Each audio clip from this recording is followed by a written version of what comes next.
Chemical manufacturing requires massive amounts of energy.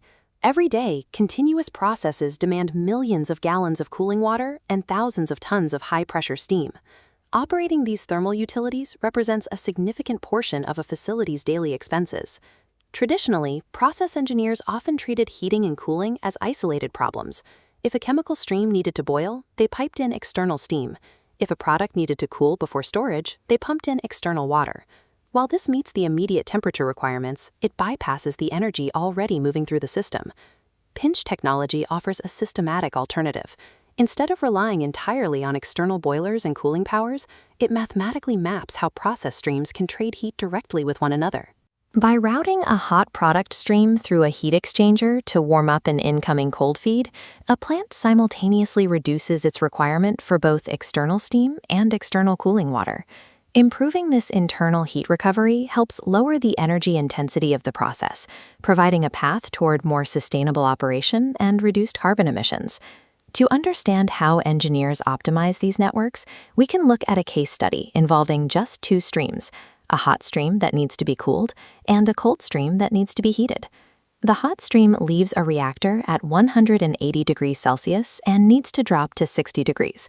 The incoming cold stream starts at 30 degrees and needs to reach 150 degrees before it can enter the reactor. Using the heat capacity flow rate equation, mass flow rate times specific heat capacity multiplied by the change in temperature, we can calculate the available energy.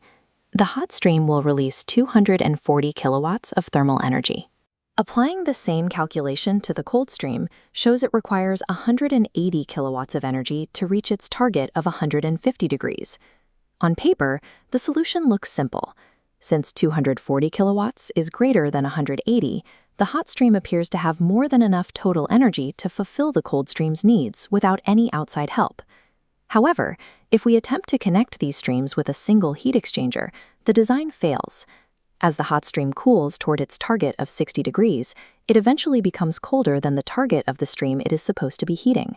This is a violation of thermodynamic law. Heat can only physically flow from a higher temperature to a lower one. Calculating total enthalpy alone is insufficient.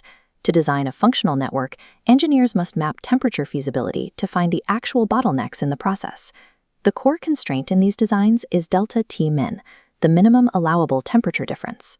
Fluids need a specific temperature gap, delta T min, to drive heat transfer. A smaller gap achieves high heat recovery, but the physical heat exchanger must be exceptionally large.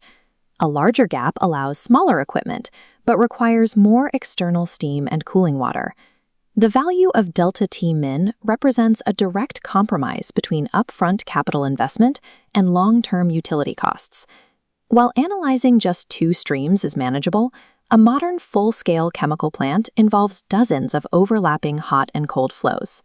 To manage this, engineers use the problem table method, starting with the temperature shift concept. This places all streams onto a single comparable scale. To account for the minimum gap, we subtract half of the delta T min from the hot streams and add half to the cold streams. This alignment allows us to compare all energy flows at their required driving forces. Next, we use a heat cascade to track the plant's net heat surplus or deficit. Starting from the highest temperature, any excess energy is cascaded downward into the cooler intervals below. We monitor the running total as the heat moves through these intervals. If the cascaded value becomes negative, the internal streams cannot provide enough heat. This indicates that external heat must be added at the top to maintain the cascade.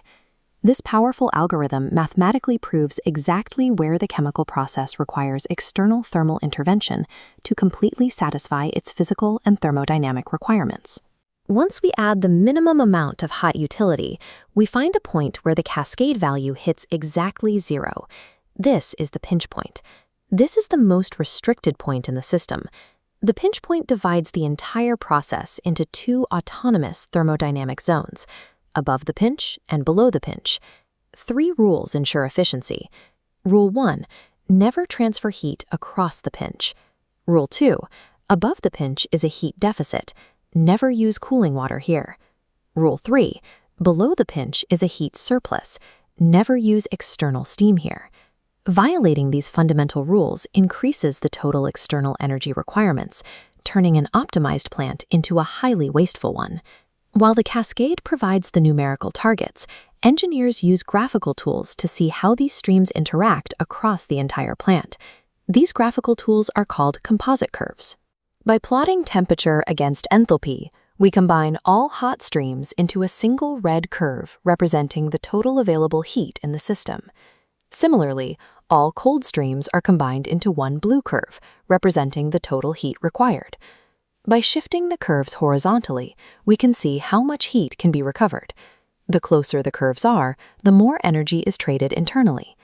The curves stop when the vertical distance between them equals the delta T min. This point reveals the bottleneck that limits further recovery.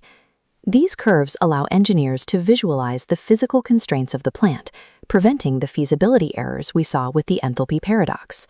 The overlapping portion of these curves represents the maximum internal heat recovery the plant can achieve.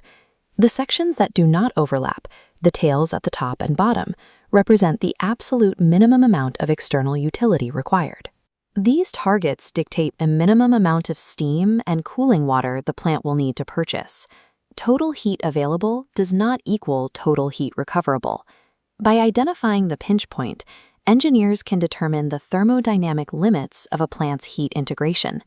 Pinch technology replaces manual estimation with rigorous thermodynamic data. By setting these absolute targets, engineers can design complex networks that minimize fuel consumption and reduce carbon emissions at the source.